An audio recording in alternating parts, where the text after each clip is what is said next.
All right, everybody. Well, it's crawfish season, and so we thought we'd bring someone in from Baton Rouge today for another Confessions of a Street Broker, Mr. Alex Ruch with Elfin. What's up, man? Glad to be here. Yeah, I'm really excited. yeah. I'm glad this all worked out. It's cool when I can get someone from out of town because I've had people be like, "Oh, hey, I'll come on your podcast." I'm like, "All right, when are you coming to Dallas?" They're like, "Well, we can't do it online." I'm like, "Nope, I don't do them online." So Yeah, this is way better. yeah. I mean, not that I've done an online one, but Yeah, I have, and they're okay. They work, but like I don't know. It's not what I envisioned for what I was doing. right. So No, it worked out. My uncle and my grandparents, both of my dad's brothers and my grandparents live here, and yeah, my cousin's getting married today, so yeah. I double dipped on the trip. There you go. There Yep. you go. Where's your cousin getting married at? In Dallas. I sent Jeff the address, Yeah. and he said, like, watch your back.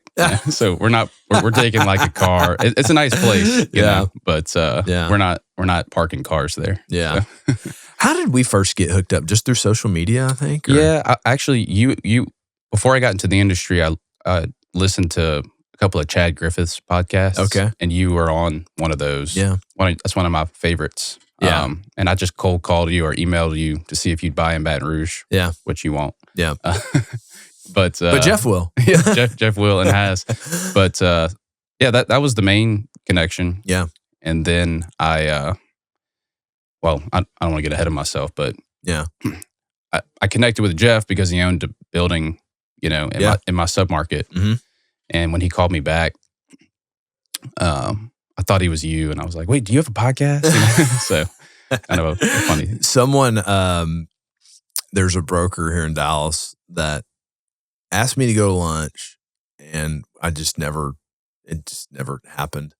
Mm-hmm. And then Jeff told me the other day, he goes, "Hey, I went to the lunch with this guy." He goes, "And we get halfway through lunch, and he thought I was you the whole time." That's hilarious. Y'all do. Isabella reminded me, but y'all do sound very similar. Yeah. You know, I'm sure you've gotten that a lot. Yeah, no, we've been asked before if we're twins. You can't, if you're talking to us on the phone, it's pretty tough to. Mm-hmm. It's funny, we all have the same mannerisms. Our children have the same mannerisms. Like if you watch my son walk around, he walks around like me and Jeff. If you watch Jeff's daughter walk around, she's walking around like me and Jeff. Yeah. So I don't know. It's I love it. imprinting. What's the age gap? 6 years. Okay. Yeah. So, but you know, he was always really good to just drag me around everywhere, and you know, his friends are my friends, and vice versa, and you know, so yeah, we were always just best friends growing up. Yeah, I mean the article behind you, mentions that's a cool article. By the way. Yeah, no, that was it's funny. So they used to give out this Rookie of the Year award in Dallas for brokerage, and it's funny. I didn't know what it was, but I got a call from the Dallas Business Journal one day, and they're like, "Hey, we need to interview you." I was like, "Oh, okay," because they used to have. So it was pretty cool. They used to do a good job of it. They don't do it anymore, but it was like top tenant rep broker for the year, and like their best deal, and then like top office tenant rep, top industrial tenant rep, top investment sales, or whatever. And that was and they did Rookie of the Year all the time. So and we had Boozer had won it the year before. I won it that year. And it's funny because they called me. They're like, "Hey, we need to interview you." And so I called Todd Hubbard and I was like, "Hey, man, so like, what do they interview you for about this stuff?" He goes, "I don't know. They're not interviewing me." I was like, "Well, why are they interviewing me and they're not interviewing you?" Right. So I didn't understand that I was winning the Rookie of the Year. Yeah. So it was cool that you gave your brother some credit. So yeah, that's great. Yeah, no, that's what. But like us growing up was always just whatever he's doing, I was doing it. And it's I was talking to him the whole way in here today, and we're always scheming. So. I have one brother. He's 19 months younger than me. Yeah, that's it. Just us two. But he sort of followed me around. And was the bat boy on the baseball. Always around too. Yeah, so. I was the ball boy for Jeff's football teams. And when he was in high school, and so that was So that's cool. It's cool. I'm very fortunate to have that relationship, Yeah. and and have someone to bounce those things off of. And did you get your brother in the business? I've thought about it. Yeah. He's an occupational therapist, so Okay. we're a little ways off, but he doesn't know that I've thought about it even. Yeah. But I've thought about it. Yeah. We'll see. Well, man, let's just start from the beginning. Where are you from? Where'd you grow up? Yeah. I'm from Baton Rouge. Okay. We moved there when I was 4. My dad had a job. He's a chemical engineer, but I'm from Baton Rouge. Okay. Yeah. I have one memory of Florida. Yeah. But grew up in Baton Rouge and went to. There's a lot of Catholics. Yeah. In South Louisiana, so a lot of Catholic schools. So I went to Catholic school, basically K through 12, and had a pretty normal upbringing. Mm-hmm. Played baseball, basketball, football year round. Yeah. Until high school, and then I, did normal kid things, and then when I got to high school, I pared down to football and basketball for my freshman year, and then after that, I just focused on football. Yeah. So, in my former days, my wife still laughs at pictures of me. I was 30, 40 pounds heavier than now. And that's what my wife, when she met me, I was down to 230, mhm. and I was like, I was 285 pounds about 9 months ago. Yeah. She was like, "What?" And I was like, "Yeah, it's funny. People see pictures of me, like, at that stage of my life, they're like, I didn't realize you're." A lot of people are like, "Did you play DB?" I'm like, "No." Yeah. I lost it quick between going from 6 meals to 3 meals and not working out as much. I mean, I shed pounds fast. Yeah, females was my motivation. 285, you're not really like bringing them in. I don't know, Jason Kelsey. I mean, yeah, but I wasn't 6'5". You kind of distribute that a lot better, right? So right.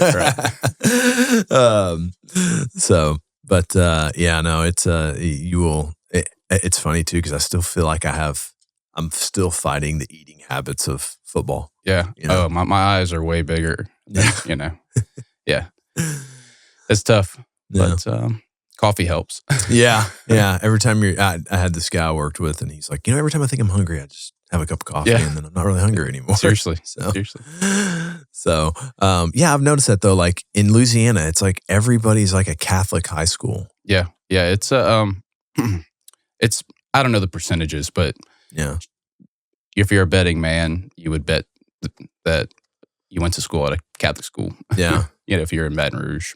And that seemed to be pretty, I don't know if that's like a Southeast thing, because like when Tommy, Jeff's son, was at IMG, I felt like all the teams they played locally were all Catholic schools in the Tampa area. Yeah. Southeast, I would say real like Gulf Coast Southeast. Like if you go North Louisiana, North Alabama, North Mississippi, it's a little more Bible Belt Protestant. Yeah. But along the coast and even, I guess, into the Panhandle, and I don't know exactly where IMG is. It's in Bradenton, Sarasota area. Gotcha. So hour south of Tampa. Yeah, I think there's a pretty heavy Catholic population in Florida too. Yeah. But did you Catholic it up with Narduzzi? So ironically, one of my roommate post. Oh, this is right. Yeah. My roommate after the seminary, which I can talk about that. Yeah. Paul, shout out to Paul. He knows Will very well. I don't know how exactly. They went to go high school together, or they were roommates in college for a semester, or something, or roommates abroad, or something. Yeah, they did something together. Something through Catholicism. Right. So I'd like to meet Will if he's here today. Oh, he's there. He's back there. Okay. I can hear him right now. It's funny. I can't hear anything. Yeah. But okay, so football in high school. What's next? Yeah, so basically, just to backtrack briefly, in the 7th grade, I started to feel what I can only describe as a call to the priesthood. Like I felt like I was being called to the priesthood, which is a big deal in the Catholic world because Catholic priests don't get married. So I mean, a call to be a pastor in any sense, I think is a sacrifice and a call. But that's a unique element of a call to the priesthood, and that's normally the big hiccup for people, or the hang up rather. Yeah. So, but that call was like persistent through high school, even with girlfriends and sports and all that. Like, I just couldn't shake it. Yeah. So I went to Millsaps Yeah. for one semester. I played D3 football there, Yeah. linebacker. Uh-huh. And finally just decided I got to do something about this, This this feeling. goal. Yeah.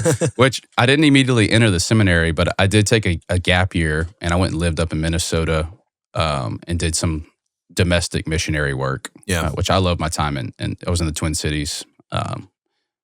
First time I ever experienced 4 seasons in a year. Yeah, that's a different weather climate. Yeah, there. but it was cool. I mean, the changing of the yes, Yeah. real snow. Yeah. For a long time. Yeah. But and then while I was there, I finally resolved and was at peace with and excited about going to the seminary and giving it a shot. Yeah. So I went to the seminary in Covington, Louisiana, just north of New Orleans. And I was there for 3 years and I loved it. I mean, I was up in the woods. It's run by monks. Yeah. In the woods, hundreds of acres. Spent a ton of time in prayer and silence and studying. My undergraduate degree is actually in philosophy. Yeah. And so just read a lot of books and as part of our curriculum, Yeah. But that time was so formative for me. And they tell you when you go, they're like, we're going to form you to be a father, whether you end up being a spiritual father or a earthly father. You know, so my wife's very grateful for, my time there. Yeah. No regrets at all. But about midway through my time there, I definitely felt like I was called to go. Mm-hmm. But something was not quite right. My best way I explain it to people is, it's like you're just dating the wrong person. It just, something felt off, even though I felt called to go. So I basically at the end of my second year, I decided to probably wasn't going to finish out, but they encouraged me to get my degree, finish out a year, just make sure, which I'm grateful for. Yeah. And, but one of my friends at the seminary, his dad owns the largest printing company. Isabella and I were talking about printing, printed stuff. He owns the largest printing company in the state. It's based in Baton Rouge, locally owned, and they do all sorts of things. And when I was preparing to leave the seminary, I'm like, what am I going to do with a philosophy degree? I thought about teaching and coaching heavily, going back to my old high school. But my seminary formator, priest, and who's actually now in Fort Worth, he said, "Go get a normal job, like kind of just get out of the out of this world for a minute." Yeah. A lot of, but so my buddy, his dad owns this 100,000. They have 100,000 square feet, which isn't huge, but it's that's a big printer, right? Yeah, it is. Yeah. They do a lot. He told me his dad was looking to hire like a sales rep, and I had no clue about the business world. I was pretty steeped in the Catholic world. So I didn't have any other prospects lined up. So I took a job. I mean, I graduated in May and started working 2 weeks later at this printing company in sales. Yeah. And what's crazy is that, I was there for 5 years and I had a good run doing outside sales. What's crazy is that I was subtly or slowly being prepared to get into commercial real estate. Yeah. I mean, for one, I was in 100,000 square feet of like manufacturing. They have tons of inventory on the floor, so they had large amount of racking and warehousing, dock high doors, 3-phase power. I was just working at the company, Ironically, at Elephant, at our firm, we're submarket specialists as well. That building is in my submarket. Yeah. So I was like working in my submarket in industrial real estate for 5 years before I, made the switch. That's very similar to me. Yeah. Y'all have it was your dad's? Yeah. So I bought my dad's steel company. And then, to start, Jeff had started buying buildings in the Stemmons corridor, and I became the property manager. And I had a studio that I ran in the middle of Brook Hollow. Mm-hmm. And, so like property manage, and then I was running my dad's company that I bought, and then I was in a building, and this is when the great financial crisis happened, and my landlord wanted to go up on my rent. I was like, nah. And my tenant rep, Jeff Mercer, just happened to have a building on Chancellor Road come available. So it worked out great. I ended up moving there. And then eventually he's like, hey, why don't you just come broker? And I was like, okay. And he's like, so I just did laps around the steel company selling buildings all day long, so in the studio. Yeah. So, yeah. Y'all sold that company or? Yeah, I sold it in 2018. Okay. Yeah. So thank God. That was yeah, I've heard you talk about it before. Yeah, it just I tried to grow it too fast, and it caught me. Caught me pretty hard. I learned a lot, lost a lot of money, about went broke. Wow. Pretty much went broke. Wow. I had a partner walk off with some money. Big lawsuit, all these things. Man. So, but is that company still operating in that facility? The company that bought me was a very large company. Okay. They are no longer operating that facility. And, it's kind of interesting in business knowing what you are and what you are not. Mm-hmm. And I think at the end of the day, these guys didn't know what they couldn't stick with what they are. And they were like, if you imagine, you've seen a big Tex trailer or a PJ trailer, right? Yep. These guys make every single one of them. Wow. And they're huge. They got 400 employees, fab and steel 24 hours a day. They push 2.5 million pounds of steel a week. Wow. And but making a trailer is like plus or minus a knuckle. Mm-hmm. Well, I did ballistic armor upfits for ground combat vehicle fabrication. Like I was ballistic armor upfitting every vehicle going to the IDF, Wow. I was making the Amazon conveyor system going into a building for Siemens, or a postal system. Like we were plus or minus the thickness of this piece of paper on a bend, we were precision. And wow. and I think they took it over and they didn't know how to do quality like that. And they ruined my Siemens account, multiple rejections. All this stuff. Yeah. I think they're just like, let's just go build trailers. Right.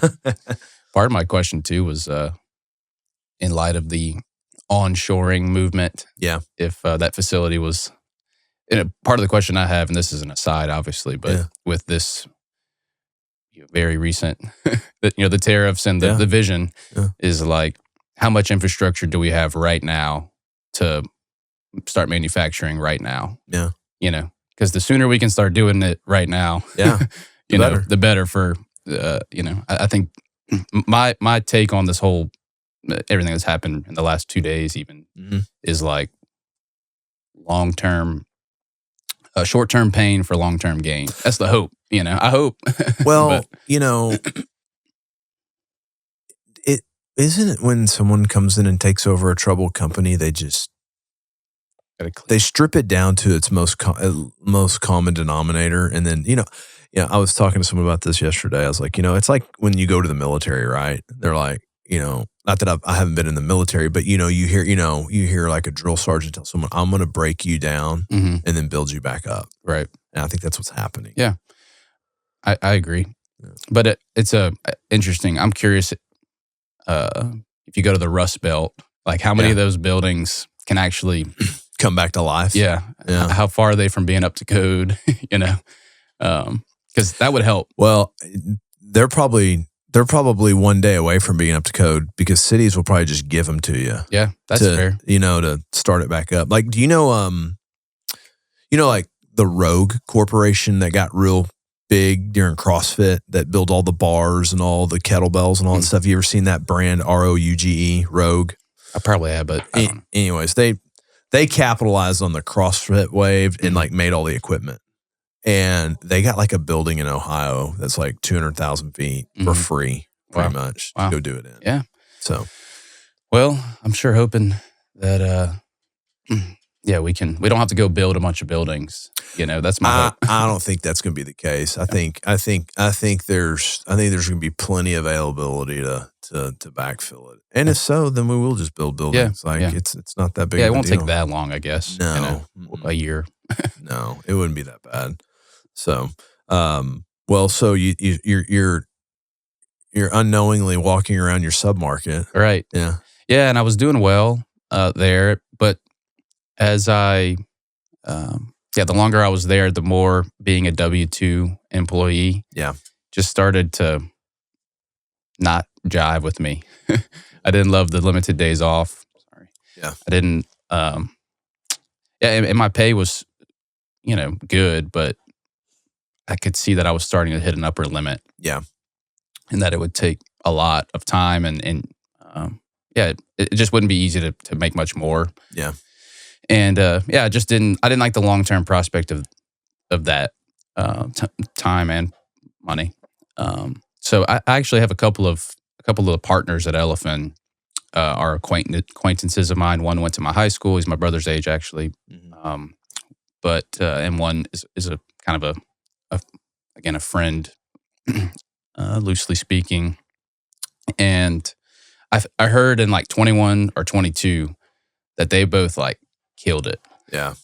And I thought to myself, man, they can't be working that much harder than me. Yeah. Turns out, yeah, there's definitely a price to be paid for the success. But, that at that point in time, my wife and I, we had paid off our house. We just, even with 2.5% interest, we paid it off in like 18 months. Yeah. And had a good nest egg. And so it just felt like, basically at that point when I heard how much money they had made, I knew the flexibility that they had, in theory. Mm-hmm. I pursued Elephant, which is, a large brokerage in the Baton Rouge area. Yeah. And I had eyed Elephant for a while. Like I knew about them. They were growing. They were, admirable. I was calling on them. Yeah.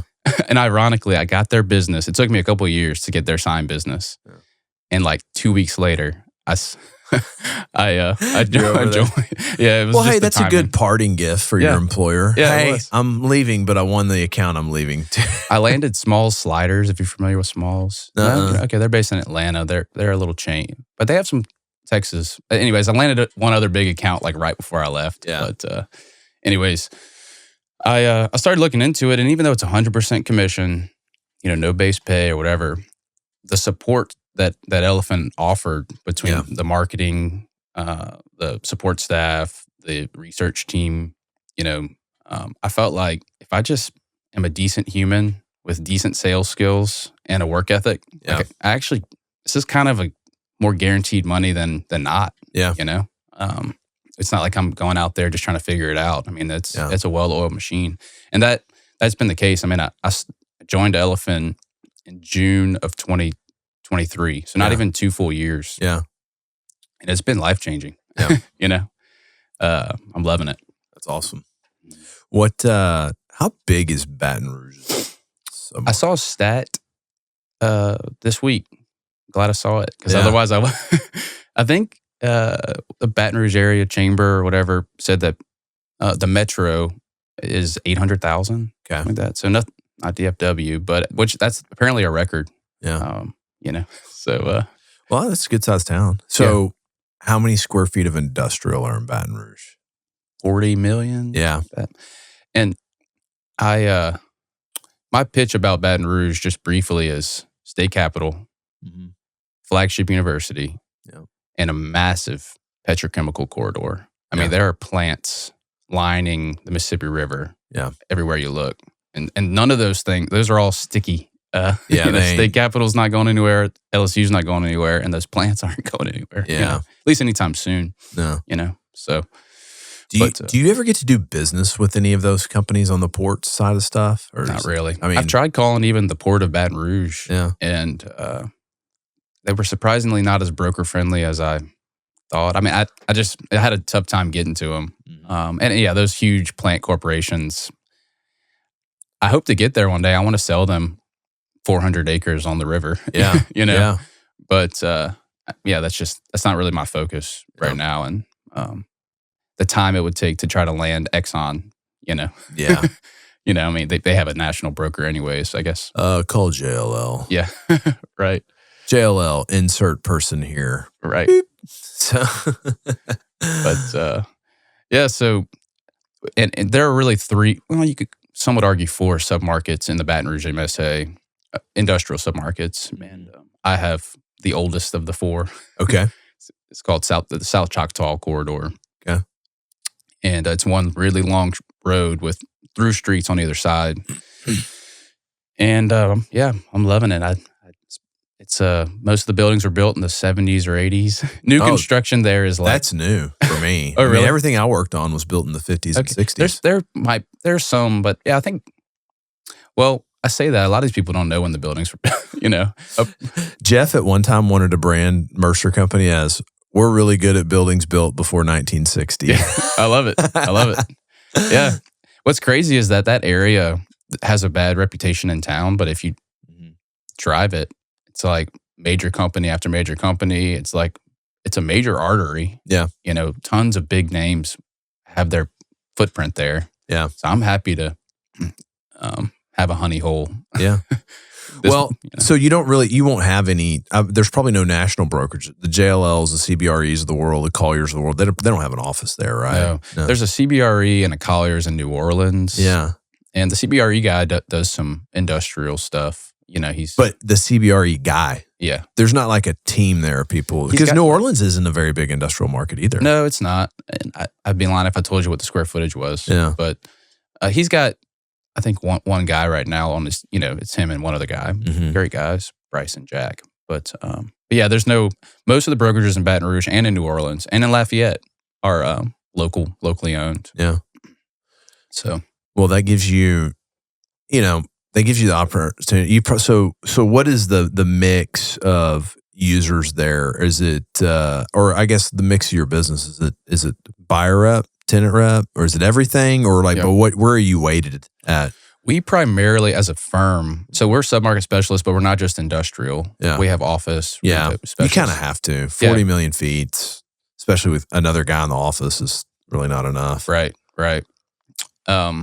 We primarily pursue listings. Yeah. That's the goal, sale or lease listings. Yeah. We're calling.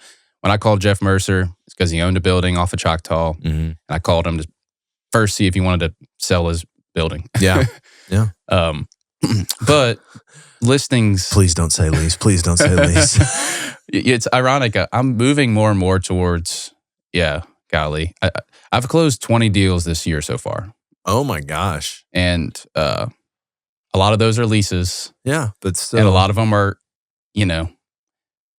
6%, direct up front, or even, but across, like, there's some annual payers out there. I don't know how common that is I got one. But I got a lot of square footage. If I'm going to do a small lease, I want to get away from the annual at the very least, you know. But so, all I have to say, 20 deals, but some of them are just marginal, Yeah, but at the same time, I will say this.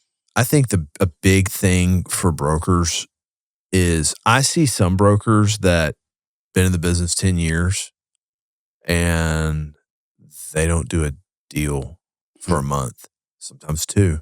And I'm like, that just shows you weren't consistent. Mm-hmm. You know what I mean? Yeah, I'm closing deals weekly for sure. Yeah. And so that's a good feeling, you know, just to know I've got momentum. But yeah, we pursue listings, but buyers, I've done just as much buyer rep. I don't do a ton of tenant rep, and there aren't a ton of big tenants, which I know that's the bread and butter of Mercer, but I do a ton of buyer rep deals. That might be more the bread and butter of us, honestly. Really? Yeah. Tenant rep? Okay. I kind of group them somewhat in the same food group, because you're out there hunting for the deal or for the property, for the prospect, but a lot of owner users with, that was mine. I did a ton of tenant rep, but man, like selling a guy a 30,000 foot building, that was like fairway shot for me, My biggest deals have all been buyer rep deals. I love it. The only issue is, man, if you can get control of, like, I have a buyer list a mile long. Like, Yeah. I if something gets listed, I can bring a buyer. I've got categories for them, you Yeah. know, and I know what their buy box is, all that stuff. But if I can, there are way more buyers than there's listings or inventory, you know, which is a reason to go call on listings. But if I could just get the listings and control, you know, that side, it makes it easier. No, it does. I think when I was full steam ahead, I was probably rolling 20 listings and 20 tenant buyer rep assignments at a time, you know, and just cycling those, and, you know. Right now I've got about 40, 45 listings. Oh, wow. But I mean, some of them are higher quality than others. Sure. You know. Sure. And buyer reps, I'm probably in the 20 or 30. You know, that's kind of where I'm at. But according to Jeff, you know, based on those numbers, I need an April. Yeah, you probably do need to. If you're doing 20 deals a month. Oh, yeah, I've closed 20 deals. I mean, I'm sorry, 20 deals this year. That's still a ton. Yeah. I mean, you're on pace to do, you know, 80. Yep. I mean, I think when I was rolling hard, it was 70 deals a year, you know, because I remember one month I closed a 2,500 square foot lease.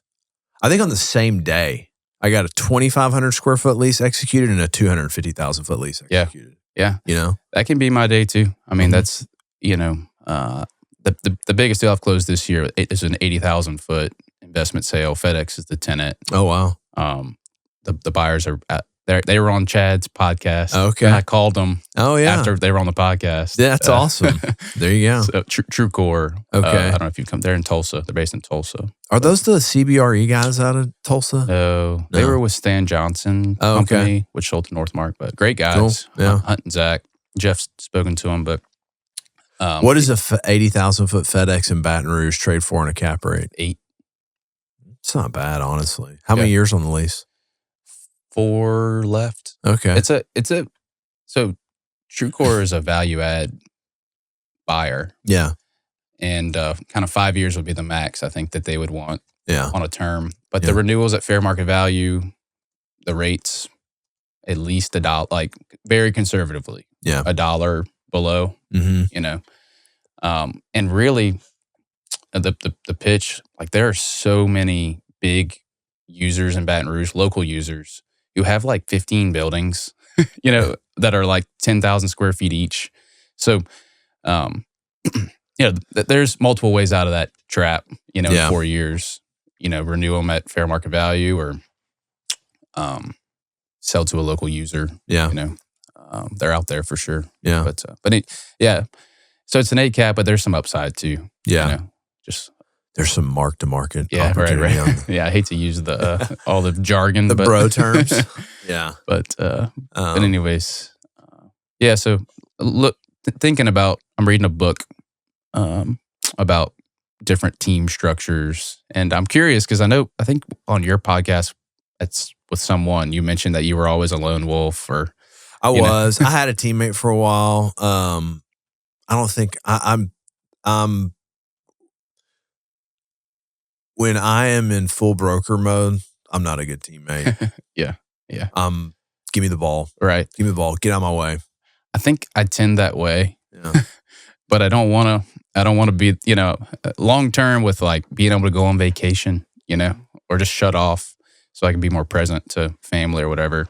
That's where having a teammate where I can just say, hey, I'm going to be gone for this week. Just handle everything unless it's a fire. Man, you know? I'll tell you what. I think that might be rockstar admin.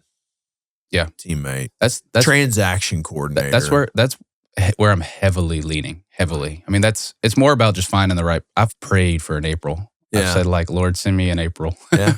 Well, you know, not that that's what April is right now. That's Isabella for me. Right. Yeah. I mean, it's, and you know, when you see like, there's a title company I use for everything, and it's like their team. It's like they're just, I want them. You know, like I know what I want. I just got to find them and figure out how it works within the larger company. Maybe that's what you need to call on for a while. Title companies? No, just individuals. Yeah. Like, hey, I need to make a list of 20 individuals and call on them. Yeah, that's a thought. That's how I sold my steel company. I went and interviewed a business broker, and I think he told me he could sell it for around 2.5 to 3 million, and wanted a 10% fee. Yeah. And I was like, the 10%. Man. I was like, bro, I was like, you're good. You're probably pretty good. And for someone, some business owner, they'd probably use it. So I took our Mercer Company Act database and I loaded up all the buyers I thought would buy it. I just cold called them. Yeah. And I moved them up like T's and E's. Like, okay, all right. Called them. They're, T3. They came and toured my building and, looked at our facility. They're T2, now I'm actively, and I ended up having a financial buyer and I had a strategic buyer. Wow. And 2 offers. So that's great.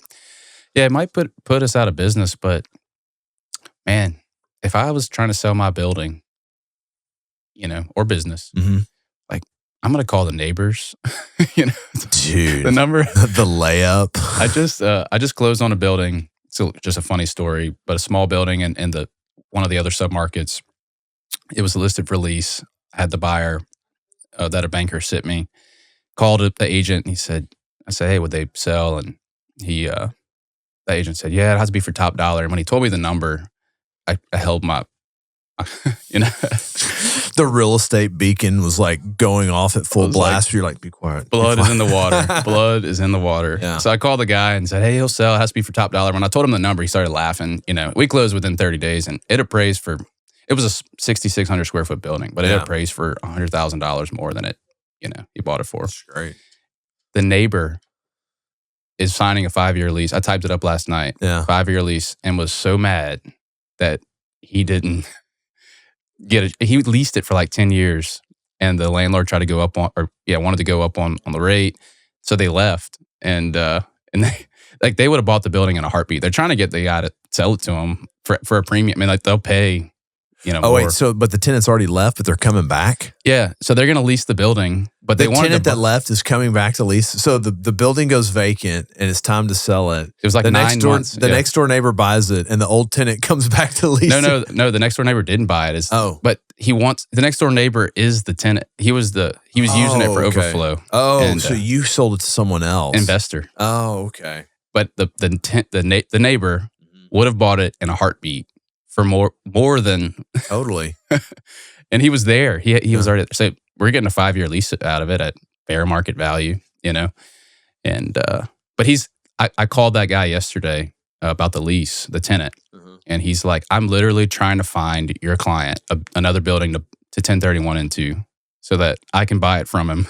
So, he's like shopping online to find him something. But that's funny. All that to say, just when I get a listing signed, I'm calling the neighbors first. Dude, there's a broker in Dallas, good friends with him. But his mouth, he just diarrhea of the mouth all the time. Wait until they sign. And he told me, hey man, I'm getting this listing on this street. And I'm like, cool. I just left immediately and went and called all the neighbors. Yep. I got to him first. Yeah. As soon as it, it gets listed. I mean, You'd be crazy. I mean, I'd love to see a percentage of how often the neighbor buys the building or someone within a mile radius. It's probably it's 90%. Especially in those condensed industrial submarkets, right? Because people they don't want to move. They don't want to move their industrial facility. And then it's like, we can get another building for our operation. Okay, that's great, And then they're probably comfortable with the neighborhood already. So it's like, well, I can't use it right now, but maybe I can lease it for 3 years and then our business needs it or something. That particular business that's leasing, they have like 6 buildings on that street. That's the perfect example of someone who might buy the FedEx. I mean, if you combine those, that's an 80,000 foot footprint. And how inefficient is that? Yeah, it's not. Yeah, or it is. I had 2 facilities. At one point, I got up to 90,000 feet with my steel company, and I had a 60,000 foot facility in Fort Worth and a 30,000 foot facility in Arlington or Grand Prairie. And dude, just the inefficiencies of having you can't like manage people. You don't know who's doing what, and I believe it. So anytime someone is in multiple buildings, they are primed at some point to put it under one roof. Mm-hmm. Yeah, so. The biggest user sale I've done, or the biggest commission I've earned. It's not the biggest sale price. The FedEx deal was the largest sale price to date, but it was a user sale where they combined 3 cities into one 50,000 foot building. Yeah. And they love it and are pumped about it, and just made sense for warehousing purposes and all that. Yeah. So no, it's if you can watch what users are doing and the puzzle pieces you can play with them. If you know if your sub markets, like some guy just showing up can't do that, right? Some guy showing up to a market when they hire their buddy, that works at Keller Williams or whatever, and he shows up to do this deal. He can't put those puzzle pieces together. Yeah. I love it. I mean, we were talking about that shallow bit multi-tenant building. It was with like a residential agent an hour away for like a year. Great building. I took it over recently, and I mean, it was more vacant than it wasn't. 24,000 feet, multi-tenant. Yeah. And we've got one suite left, 1,700 square feet left now. Yeah. And I'm showing it Monday or Tuesday. Yeah. And that's just me. 6,000 square feet of that was like a tenant called me and was like, "What do you got?" And it was, I knew what I had and what I didn't have. We put them in there within a day. It was a great lease, quick, good deal. So, anyways, yeah, just the value of having somebody boots on the ground. That's another challenge too for us in Small Bay is, I could see it working in a smaller market like that because you need product to work on. Here in Dallas, like, no one gives a shit about that stuff. Really? On the leasing end of it. Yeah. I have an LP of mine, and he's starting to develop Small Bay. And he called me the other day, and he goes, "Hey, what do you do on leasing?" I go, "Well, I'll tell you what I do, and I tell you what I would do. What I do right now is I try to find a young guy somewhere that cares about it. But you got 2 years max with that guy, and then he's not going to care. But I think Small Bay, you better if you're like in a Dallas market, you better bring it in house and just pay a guy a good salary, and then pay him some bonuses on commissions. And right, somebody that wants to learn real estate, and they're going to property manage it a little bit too, because those things become businesses more than they do just a piece of real estate. Right. So, but on that note, with leasing small spaces, whether it's, I sold a little portfolio early on in my career. It was like 9 buildings that were 3,000 to 6,000 square feet. Sold them quick, cash deals. But man, if I'm going to sell to an investor, like a lot of my leasing is in the building. I sold the building to the investor. Yeah, yeah. And so it's hard to let go of that. I haven't done it, and I don't think I will. It's like the price you pay almost for. Well, I think the thing that you have to determine in your brokerage career is it hard to let go of it because of ego, or because you really feel like you're the best person to work on it and you want to work on it? Because what happens for me a lot of times, I feel, is a guy sells me a building, and then the work begins, right? The leasing part of it, like. And then they're like, "Oh, yeah, I don't want to work on this." Right. It helps when you get paid not annually. There are incentives. I don't pay guys annually, but unless they bring me someone who's like, "This might last 6 months." Yes, suspect. Yeah. For sure. So, but I think sometimes, like, there's one broker I work with. He'll sell me something. I bet, "You want to lease this?" He's like, "Hell no." I'm like, "Okay, honest. Good." Well, you know what? He realizes his time's better spent on selling us another building. Yeah. Versus, as long as he thinks it is leasable. That's the thing. Another thing too is, like, I think sometimes, I don't know, I struggle with this when I go from broker to principal side of things. But, like, when I was a broker, I felt like I should sell it to you, I should list it, and I should get to sell it. Right. And most of the times I did, and I was the guy for it. Right. But there was times, and I'll speak more to the investment world of things. Right. Like, I have a Small Bay project, and finally my third brokerage that I, after firing 2, got it leased up, They ain't the guy to sell it. Yeah. Yeah, that's tough too. I mean, And you know what? I'm going to put it on the market and sell it. And I'm literally going to put it on the market with a guy that wrote a book on Flex Industrial. Like wrote the book. yeah. Like that's all they do. You know, Right. hey, we sell Flex Industrial. We Yeah. sell these small bay buildings.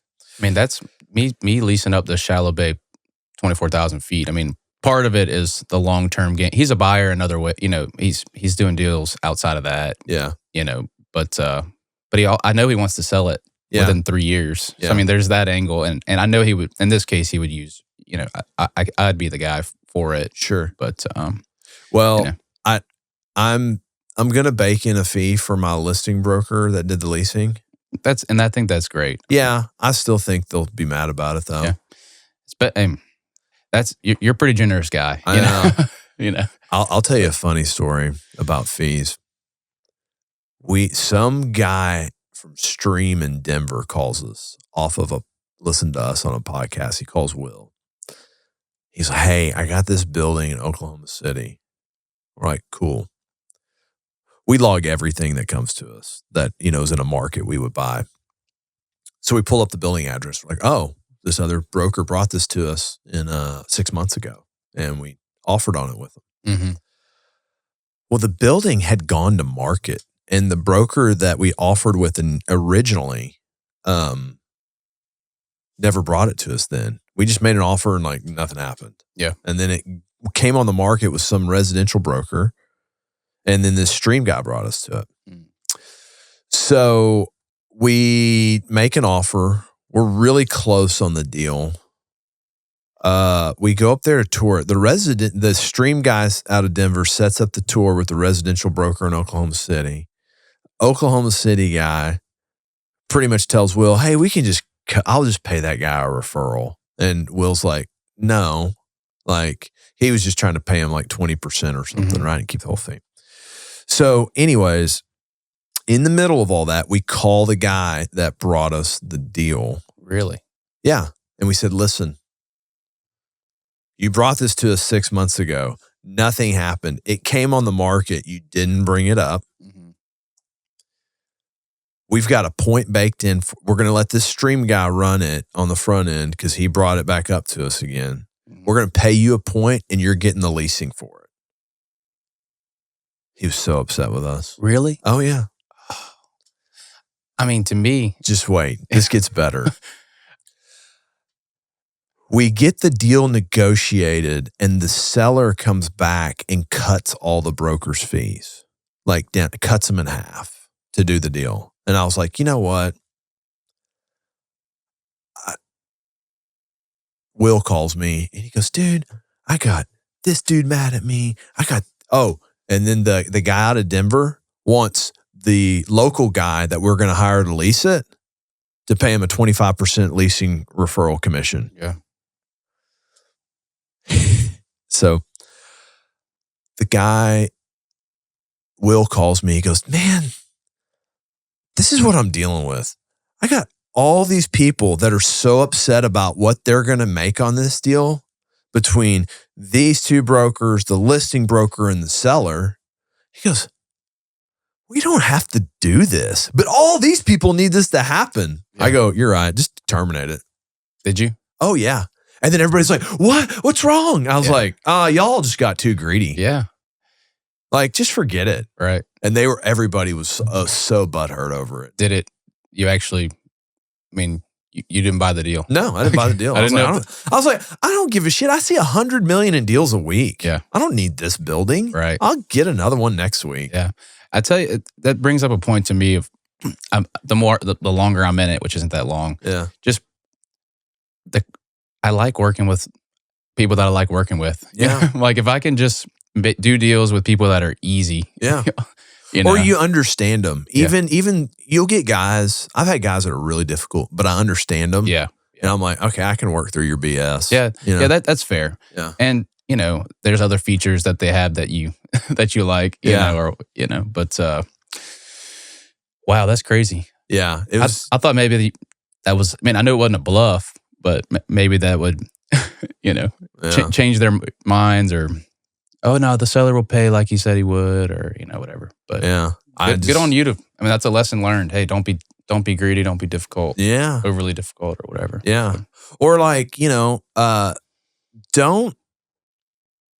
don't assume you did everything, because Right. maybe you didn't, that's an interesting how you played it though with the broker who brought it to you originally, but didn't bring it back when it got listed. Yeah. I mean, but then this other guy brought it. Like, I'm sure a buyer could say they would treat the 6 months ago as, I've seen this already. I'm going to go through them.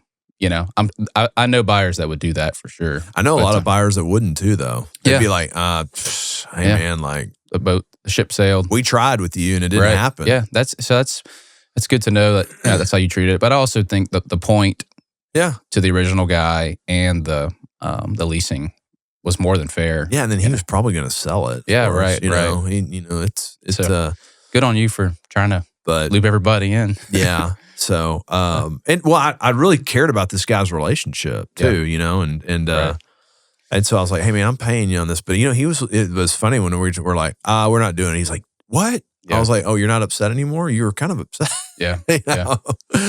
So but it all worked out. We bought a $6.5 million deal off of him in January. Oh, so okay. Yeah. So the relationship wasn't severed. No. It worked out fine. Yeah. It worked out better that we didn't do it, right? Because like no one kind of had a bad taste in their mouth at the end of it, Yeah. Worked out. So, but you did a good job on your homework over there. So did you put an answer to every question? I did, but I haven't read off of it once. But just in case you asked any of them, I was like, I want to have thought about each of these. Yeah. But, well, what's your most awkward cold call you've made so far? Yeah. So early on, this was a call. We do more actual calling. But yeah. Okay. I called. I had gotten a buyer rep lead. Hadn't gotten anywhere yet, but he's got 100,000 feet in my submarket manufacturing, and just wants a more consolidated operation. Actually, ironically. Yeah. Anyways, I'm calling. I talked to him. Great. We looked at buildings. I'm working my list. Another day, I call a guy that I down the street really who does the same thing, but for whatever reason I mentioned this other guy. I'm trying to preserve names here. Yeah, sure.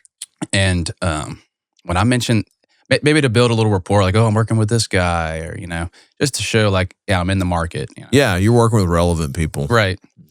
He said, oh, I know that mother effer. And he said, oh, I know what's going on. A bit, because I'm asking if he wants to sell or whatever. Oh, I know what's going on here. He said, if he's on speaker right now, he's thinking I'm like, oh, like you're wearing a wire. Yeah. And this guy's like, told me to call on him or whatever. If he's on speaker right now, you can tell that mother effer I made him what he is today. Oh. He said, and if he ever steps foot in my office, I'll shoot that mother effer. I mean, just like, very, and also just hated Baton Rouge. I had nothing but bad things to say about Baton Rouge. I want to get out of this shithole, all this, But he literally thought that this guy told me to call on him. He thought he was listening. Yeah. This other buyer, this guy, who had no interest in the property actually. Yeah.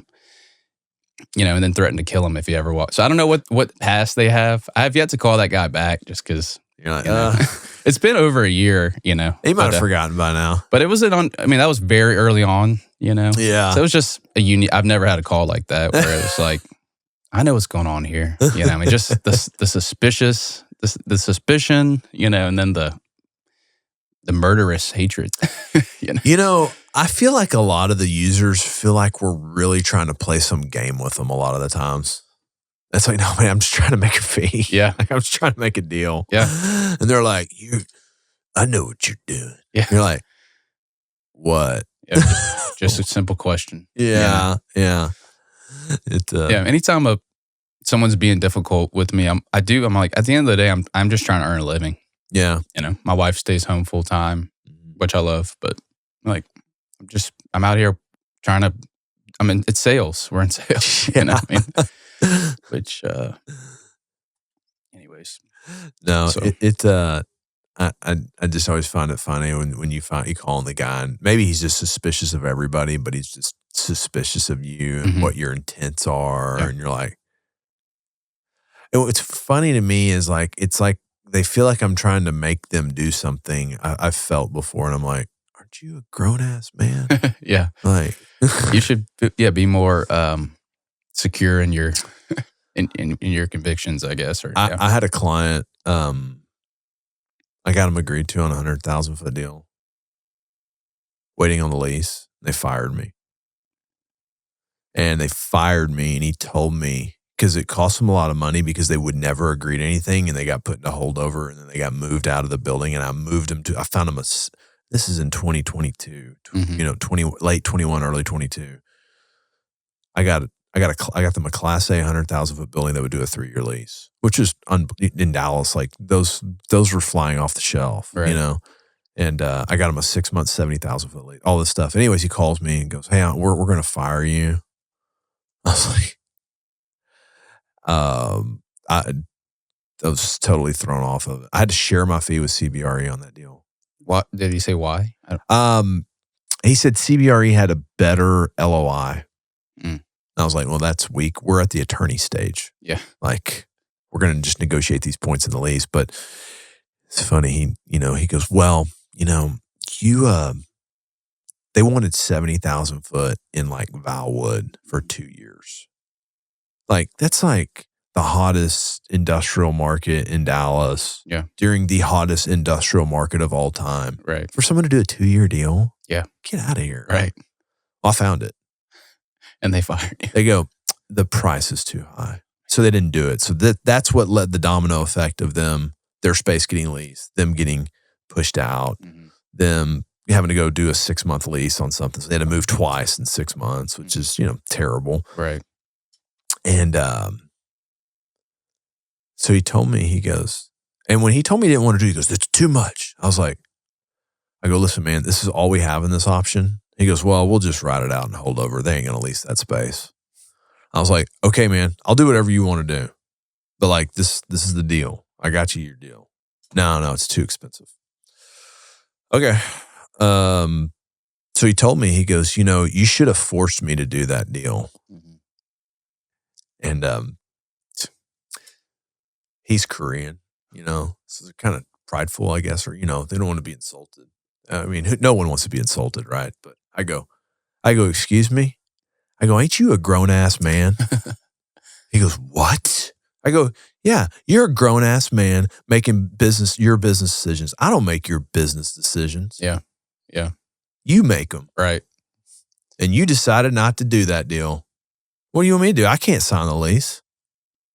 I can't move your company. I can't make that decision for you. And I knew the relationship was over at that point. So I was like, all right, let's just get the gloves out. Let's go, man. Right. Like, yeah. I've recently had a conversation. It was like, tell me, what's the truth? And I was like, do you really want to know the truth? Yeah. And I kind of silenced him, But I guess there's a fine line. Even early on, I'm thinking about what is a broker? Like what are we? People have their titles like advisor, commercial real estate agent, commercial real estate broker, commercial real estate advisor, like on LinkedIn, And there's a fine line. I think, just not realtor. Realtor, yeah, realtor. Yeah. And it's like, what's our, and each client's different. It's like some of them, like, you got to buy this deal. Just trust me. You got to buy it. I'm not going to sign for them. Yeah. And even if I do that, they may have their own hesitations, the tariffs or the whatever. But yeah, just that story makes me think how much we should push, or we're in sales. We want them to buy things. Well, I think this brings up a really good point. I have seen some guys that I know. There's a broker I know, really, really good, really, really thorough, extremely thorough, to his detriment sometimes. Yeah. And he's looking for the reason for his client not to do it to protect his client. Yeah. What I don't think people don't think about is like sometimes guys just need to do a deal for their business. Like they need to get the building for their business. Their business is having a revenue constraint because their real estate can't operate. And you know, I had a conversation with a real estate director for a they have 30 billion feet of industrial. 30 million, sorry, not billion. All of American. Yeah. they're the tenant everywhere. Yeah. But they have 30 million square feet worldwide. And I did a deal for him in one of his buildings, and because they're kind of real estate people too. And he told me, he said, I go, why do you use the big corporate brokerages? Like, I can go get so much better value. I'll go fight like hell to get better value for you. They don't care about 25 cents. It doesn't matter. They need the facility for their business. Right. So that made me kind of think like, okay, I need to push, but like at some point, just let it happen. Yeah. Just let it happen. Don't fight on some issue that's, look, stuff can happen, you know, but there's issues that I've seen people die on hills on that I'm like, And ultimately, every deal, I mean, I could convince any buyer not to buy a building. Sure. I mean, there's risk. It could be the deal that Jeff Mercer bought, in Baton Rouge recently, which is like, it's hard to see a downside, but like, no one knows the future, and no one that property could sit vacant for 2 years for all, I mean, you don't know. So even if everything looks right, so just realizing that there is no literal perfect deal. No. Means you definitely want to point out obvious things, but don't oversell the negatives. If you want safe, go buy a ground lease, right? A 20-year ground or lease, a CD, or a CD, or go buy treasuries. That brings a little bit of an interesting point up. You didn't ask it, but I thought my favorite question on this list was what's one thing you've changed your mind about in the past year or something like that. Yeah. And it's kind of a niche real estate answer, but I have bought a few buildings. Okay. Outside of partnering on a few, and obviously for all the reasons people buy the tax. I mean, it's fun. Yeah. But the tax advantages, accelerated depreciation. Real estate professional, blah blah blah. Yeah. And I'm a pretty conservative guy. Yeah. My house is paid for. I don't have any debt, consumer debt. Yeah. Personally. But I have seen firsthand that like when you buy a bunch of buildings, you make a good bit of money. You go buy a bunch of buildings. I mean, you're motivated to go make more money because your money's pretty tied up in illiquid assets. And that's part of the wisdom in buying real estate, I guess, is you're not being too flighty with your money. It's like forced savings account. Yeah, it is. Yeah. But the theory, like what I've changed my mind on is I think I want to be a little more liquid, not way more. Yeah. And I'm not in an unsafe illiquidity right now. Yeah. But just so that I can like relax a little more, like smell the roses with my wife, my 2-year-old, my baby about to come. Like I want to be able to breathe. Yeah. And maybe I'm just a deal junkie and I won't be able to do it even if I had all that money in an account. There's probably some element of just me, that I have to work through. Yeah. But that I have this year, I'm like, I don't think I'm going to buy a deal this year, even if it's like the juiciest deal, just to keep more liquidity and be able to like go home at night and not worry too much. Yeah. I think we've kind of said here recently, we're probably going to be a net seller this year versus a net buyer. For the same reason or just because of the dynamics? I think it's twofold. I think one of it is like, I put so much money in real estate last year. Yeah. Like we sold a building last year and made a ton of money on it. Mm-hmm. And my wife goes, I'm not even excited. I know this is all gone in 6 months. We're about to roll into something. You just go right into something else. Yeah. And, we, there's a thought on how you structure a private equity deal like I do, like a syndicated deal, or, I have a JV partner, but, it's similar type structure. And the light at the end of the tunnel for me is executing the business plan, right? So if I buy a building, get it leased, business plan's executed, I can sell that now for what my projected cap rate would be or whatever, And so if I sit in it, it doesn't make a lot of sense for me, and Jeff likes to always look at his deals and say, what's my return on equity, right? So, if he's got, I think his number's 5%. If his return on equity in a deal is less than 5%, like, so if he's owned it for a long time and the equity that's there and what he's getting yield off of it is, the perceived equity in the deal is less than 5, he's going to sell it. Right. Well, for me, that happens a lot quicker because I'm doing promotes, right? And so, like, I might be getting 8% cash flow because I stabilized at 8% yield, but my money in a promote situation is worth a lot more if I sell it. Right. So my return on equity goes to like a 3. Yeah. So we did that calculation the other day and we were like, start selling. Yeah. So, but fortunately too, there's ways to maneuver that. Like my JV partner, we kind of talked about it. I was like, man, there's some buildings I just don't want to sell. I want to own these for a long time. Yeah. And they said, well, we can restructure where, you can restructure it where you start getting promote out of cash flow and stuff like that. And that makes sense. Right. Yeah. And I mean, I've even thought about taking the tax hit and just to have more. I mean, that's the theory. Yeah. The issue would be is if I if I sell a building to my tenant who wants to buy, which that's the case in one of these scenarios, which is great. It's like, yeah, do I just take the hit and live with it?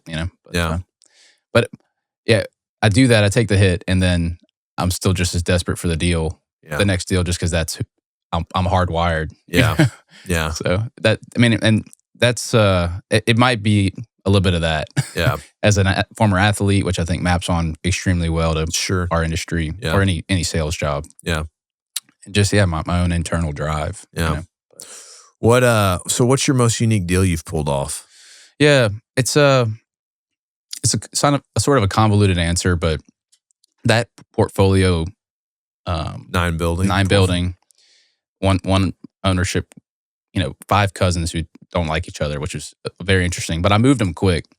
Did they want $5 million for it? No, and we sold them for good basis, and they were reasonable. Tough build, not the best buildings, below market rents, month to month, and it's worked out well for my buyers. Mm-hmm. One of those buildings in the portfolio was 6,000 square feet. There was the tenant in there was a flooring company, leasing month to month, no existing lease or whatever. When I first listed the building, I had to get in there and get the key. So I got the key from the owner of the flooring company. He came across the street. He was across the street. Mm-hmm. And I didn't think much of the building I didn't know who he was. This is early on. And kind of wrote him off. And he's like, oh, by the way, I'm looking for some land. I want to build a new facility, for my company. I never heard of his company. And he said, all right, well, how much land? What's your budget? I don't know, 5 acres, 6 acres, $4 or $5 million. It's like, okay, is this guy real? Yeah. Start, going down the path. Oh, he's actually one of the largest flooring companies in the state. Yeah. Commercial flooring. So, that's one end of the deal is I get connected to this buyer through this, I thought he was a pretty small fish, leasing this little dumpy building. Yeah. Goes back to the multiple building discussion we've been having about versus one. This is that sale. Yeah. So anyways, he wants to buy land. I hadn't done a land deal at this point, but I'm sending him land listings galore for months. And at a certain point, I'm like, this is just never going to happen. It's just, I didn't spend a ton of time on it. And then one day he circled back up and said, hey, send me, let's go schedule to look at these 5 next week. Mm-hmm. So we have it scheduled. And the morning that we were going to go look at that land, I saw that there was a 50,000 foot building in my submarket that had been listed for a while for $7 million or something. And over the past few weeks, I saw, or months even, $500,000 reductions, like quickly, So I just shot him an email the morning of our tours. I said, by the way, this building, like, is this the size you want? It's the acreage you want? The seller seems to be pretty motivated. At that point, it was in the sixes, I think. And he said, let's go see that first. Like, let's go today. We went. The list agent basically was like, hey, this corporation's a national, they're about to vacate. They don't want it to be vacant for long. They're very motivated. I think we could get a deal done below 5. He just told me that. And it was listed for over 6. Wow. And that was in his budget. Yeah. The dude apparently, like, we toured it. Apparently woke up at like 3 a.m. that morning and went and drove by it again. We made an offer that the next day, and it closed like 45. I mean, it was an easy 45 days. 45 days later, he bought it. It's his new headquarters, and that was really my like coming out part. That was my first big deal. That's awesome. First one that like got picked up by the press or whatever. Yeah. But it all started from like this junky portfolio. Yeah. Almost wrote him off, and it just goes to show you never know who you're dealing with. Well, it also shows too, like, your buyer, you have to kind of think outside the box a little bit for your buyers and not just stay really tunnel vision on what they told you. Yeah. You got to expand their parameters a little bit without telling them you're expanding them, right. And show them things that might be in a different market. Yep. Or a different sub-market here especially like here in Dallas. They're like, oh, well, I'm not going more than 20 miles away. I'm like, man, you know how far 20 miles is in Dallas? Like, it could be an hour and a half, right. And so I think that's, just kind of constantly thinking about it, like, but hey, this fits, and then a lot of times it's like, oh, you don't have to build a building. You don't have to spend a year. Right. Our broker says, I mean, it's not his phrase. I'm not sure if it is or isn't, but it's a common phrase. Don't say no for the prospect, which isn't exactly what you're saying. But send them the building, which is, it's just crazy. Our industry, so many of my deals, I think back and I'm like, I almost didn't send that FedEx deal to that buyer because I thought they were value add buyers and I knew this was a 4-year, like if I don't send that deal or this 50,000 foot user deal, I could think about almost every deal that it's like that one phone call. If you don't make it, it might not have made the deal. Yeah. It's a scary, it's exhilarating, but also like it makes you think you got to just not miss anything too. Well, it's kind of like the joke of it's always in the last place you look. Yeah. Right.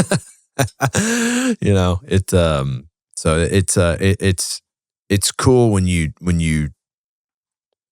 working on a transaction for a while and then that one building comes up and you're like, this is it. Mm-hmm. This is it, locked in. Because it's not like, it's not like you're selling a 3-2. No. You can go get a DR Horton home all day long or whatever, what I mean? This is clear heights, land, loading, power, I have multiple buyer rep deals that's like when it comes to the market, and maybe I need to do a better job of just calling on what's out there. But I've scoured the market for multiple buyers, users, Yeah. It's like it's just not there. But when I see it, I'll know it. Yeah. Yeah. I think. Absolutely. Well, what's a specific failure or setback that taught you an important lesson? Yeah, I had to think about that one. And it's again kind of a strange answer maybe, but leaving the seminary. Yeah. Literally, I had people say, because I was viewed as someone who was going to make a good priest, like in that world, just friendly, talkative, smart, whatever. Multiple people say like, so you quit, huh? Or like, you couldn't make it, and which, and I didn't take it too personally, but strangely enough, leaving that world or to leave the seminary was like a pretty big ego cut because priests are like, you get it. Pastors are pretty well known in their own sphere. Mm-hmm. And so to like priests can be like almost like celebrities. Yeah. In Baton Rouge. We, there's like celebrity priests. We talk about that. You know? But so which isn't a good thing. Yeah. But that's not what you do it for. So that was hard to walk away from and to embrace more like anonymity. Yeah. You know? And it's funny though, it's like I'm learning more and more. Like I've told people about this podcast and I'm like, in our world, it's like it's a well-known podcast, but like there's so many people who like have no idea who Matador Capital is. Like we're nobodies to a lot of people. Sure. Exactly. Yeah. And I've just, even in the printing world, it's like, now that I'm in the commercial real estate world, it's like, you're entering into this whole new world and you think it's like everything. Yeah. But it's really not. Now, commercial real estate, I'm learning like, man, this is like the infrastructure of our, I mean, you're seeing who some of the big players are who like run the city because they own all the buildings and blah, blah, blah. But even then, a lot of people have no idea who these big names are, you know? So, but anyway, so the lesson learned was like, I'm not that important. Yeah. Yeah. And that's okay. You know? No, it's, I was telling my son one day, I was like, we were talking about real estate because he wants to do real estate because his cousins are doing and all that stuff. And I was like, well, just look around. It's everywhere. It's everything. Yeah. It's every piece of everything. Mm-hmm. So it is cool to be a part of that. Yeah. I love this industry. I mean, I can't imagine being anywhere else for sure. But, you know what's been really cool for me on it is like I'm kind of like one phone call away from somebody that does something very unique. Mm-hmm. Like I've had people be like, "Oh man, I need to get this done." I go, "Oh, I know the guy that owns the company that does that because I've walked in his warehouse 100 times." You know, what's crazy? One of your questions is what's something I'm working on right now. I'm working with a guy on a new development, like construction, smaller, but it'll be, one of the first ones I do like that, or the first one, I guess. And I'm learning so much. First of all, I'm learning a ton about development and all that, which I'm pretty good at selling and leasing buildings, really. Yeah. But to be a good broker, I think you got to know land and development and construction too. Yeah. I think, or it doesn't hurt. It doesn't hurt. Yeah, it helps. It helps. But he literally was like, man, if you know, I own 10% in a bank in Arkansas. It's a 2-branch bank. If you know anyone who can buy my shares, I want to sell and buy more real estate, And I literally like made a phone call. Like I was like, I actually know somebody, and they're like, they want to buy the whole bank. Yeah. It's a bank, but I know them personally. Yeah, I know the CEO and one of the founding members, and they jumped on it, So it is cool to be able to get a fee on that. And someone asked me that, and I'm like, I just you know how to ask for it. Yeah, I'm like, my fee is like this buyer getting his money and buying, doing deals. But yeah, it didn't come up, and I don't do business brokerage. Maybe I need to ask for 10%. I've sold 3 companies for people before. Really? I've done one business deal, but I wasn't the seller agent. I rep the buyer. So. Yeah, no, I've had multiple listings where I sold the business too. Okay. Those can get. We have business broker in Baton Rouge that I work well with that I try to kind of loop in and do together because I'm not a business savvy guy. Yeah. I've just done it. I've bought a couple companies and I've sold a few. Yeah, you're way more suited for it than I would be. I would be doing more than a disservice. I'd be negligent to try. It's really sad on a lot of these people's businesses is when you get their P&L out, they're making money, and then when you mark to market the rent they're charging themselves, their business ain't worth anything. We met with a guy recently about a sale leaseback, big company. Yeah. They have a presence in more than one state, and literally he told me like, I don't want to sell and lease back because I want to. If my company dips, like they play with their rent, based on how the company's doing, and pay themselves less or more, So no, I mean it's like, hey, if a buyer comes in here and they don't own the property, they're gonna have to. Yeah, that's his biggest. That's his biggest hesitation, and frankly, I don't know how to overcome that objection. Yeah, I'm like, yeah, man, that's a hedge against, your business, going up, going under. Yeah, yeah. Just pay yourself less on the rent. Well, I mean, that's what I did a renewal for a client of mine. They're in 17,000 feet. And they went from 550 to 1050 net. Mm-hmm. And I'm like, man, y'all just took like the owner's salary out of the equation. Yeah. Like, At some point, like businesses are like, I'll just go work somewhere. I'm curious, what is the highest per square foot rent in Dallas? I don't care On the size. industrial? Yeah, industrial. I don't care the size. I'm just curious, like per square foot, what's the most someone's pay? I'm guessing Shallow Bay, small. Well, Is the you're including iOS. I think you probably got to take that out of the equation. Yeah, because it gets too skewed with land number. I mean, like is anything in the 20s? I mean, we just leased a building at $20 a foot, but it's 18,000 feet on 2.5 acres. Okay, so you know what I mean. Like, so that skews it. But I think probably the highest you're looking at is going to be Shallow Bay stuff. I mean, people are asking 15 on that stuff net. Okay. That's 15 is like there's no. I have no knowledge of a 15. In Baton Rouge. I have no knowledge of it in DFW either because I think it's total bullshit. But I've I've gotten proposals. Like there's a group buying a park right now, and in the middle of buying the park had a 6,000 foot tenant renewing in it, and they sent them a renewal at 15 net. And I was like, all right, see you later. The upper limit that I think Cole did a lease when he was still with us. Yeah, at 14, about 14. It had a lot of yard. It was a global tenant, but yeah. That like the highest is like the highest list that you see out there is like 12, 13. Yeah. And that's in like new construction market, though, I feel like kind of secondary markets like a Baton Rouge or like I've seen this like in Lubbock, like, similar.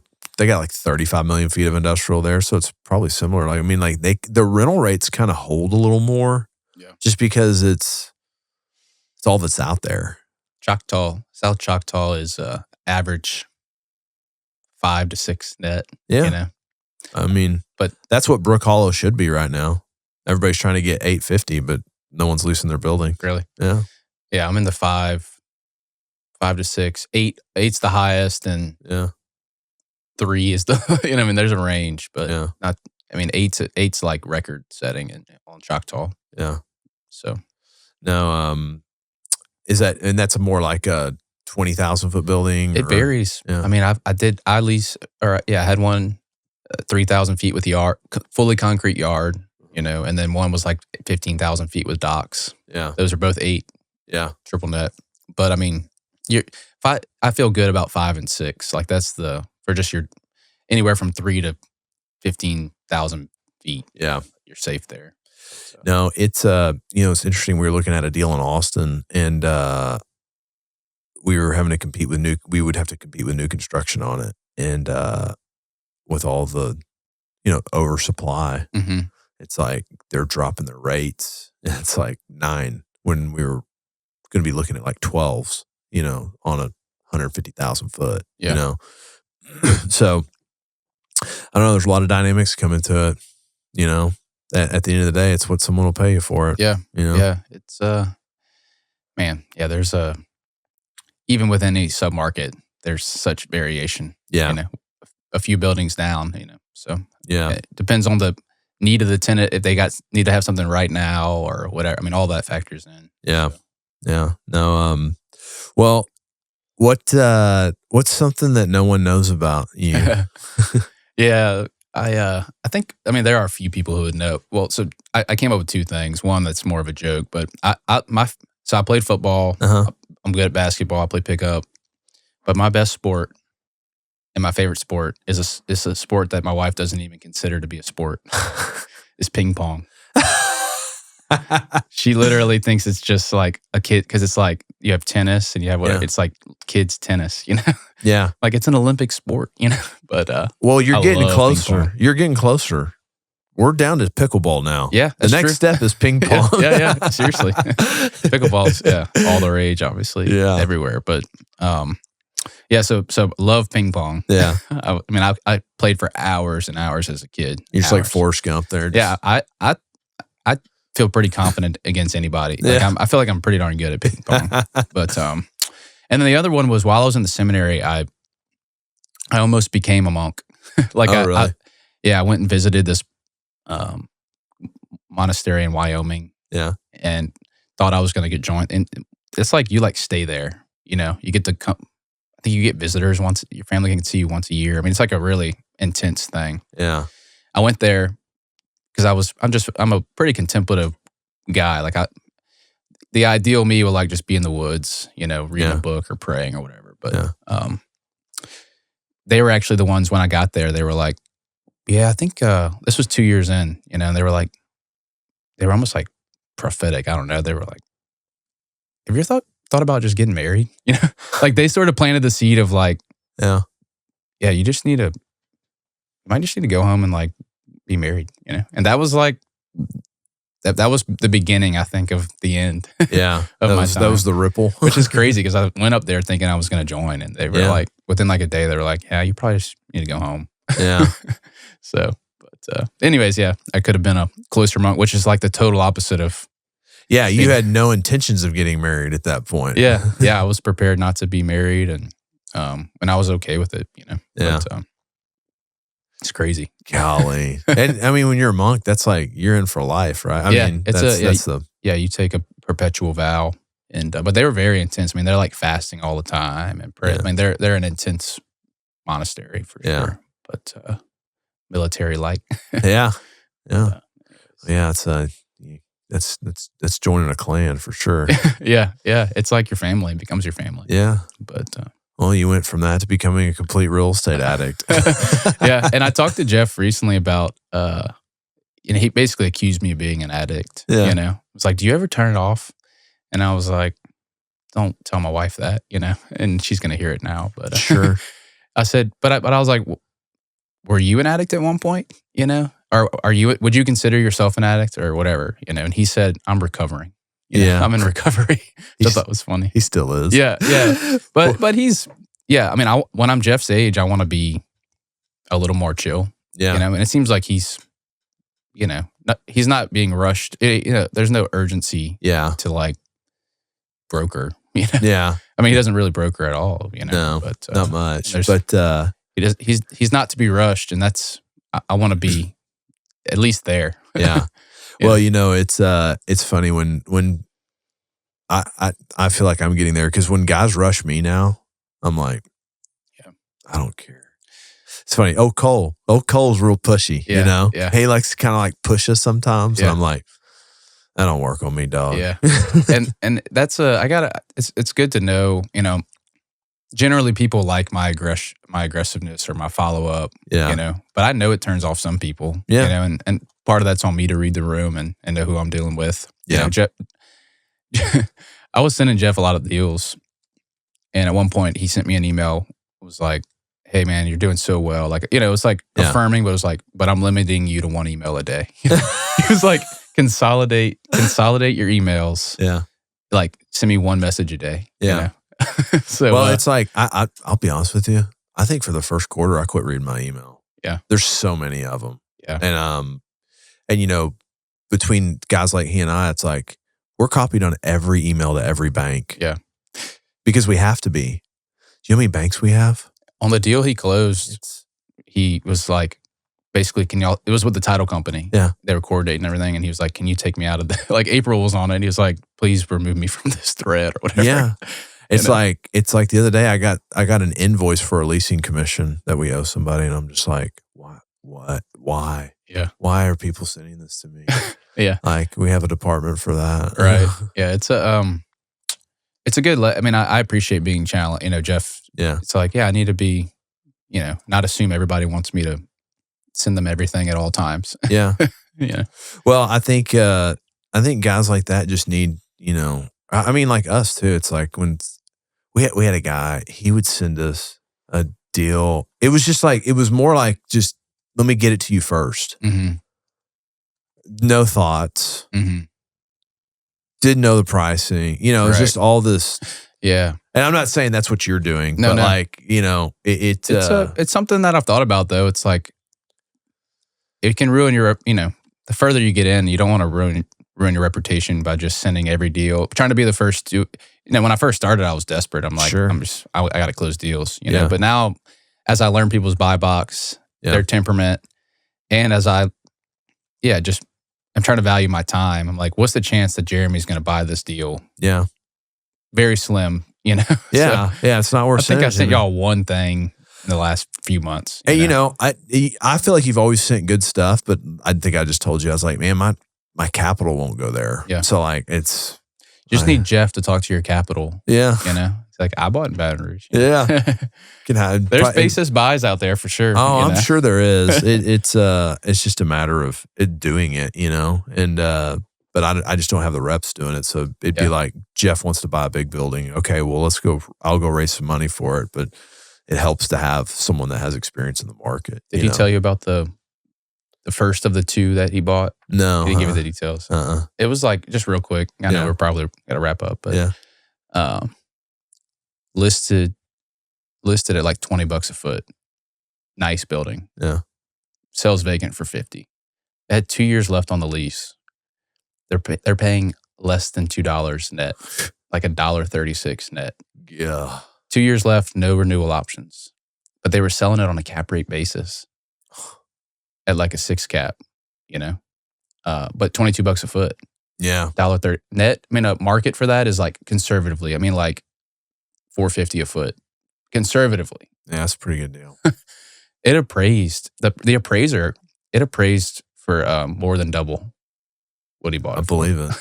You know?